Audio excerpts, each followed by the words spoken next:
But ওখানে গিয়ে আর মনে থাকে না, ভুলে যায়, মনে থাকে না। আবার টাইমও অত পাওয়া যায় না, জাস্ট 5 মিনিট ডাক্তারবাবু দেখে নেক্সট পেশেন্ট।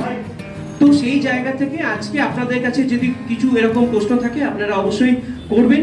তো সেই ক্ষেত্রে আমরা চেষ্টা করব যতটুকু আমরা এখান থেকে আপনাদেরকে প্রোভাইড করার জন্য।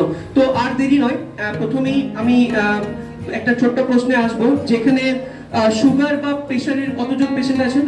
সুগার পেশেন্ট অনেকেই আছে। তো সুগার আর প্রেশারের জন্য আপনি স্পেসিফাই খাদ্য যে তালিকাটা হয় সেক্ষেত্রে একটু যদি সবাইকে এই বিষয়ে একটু বলেন।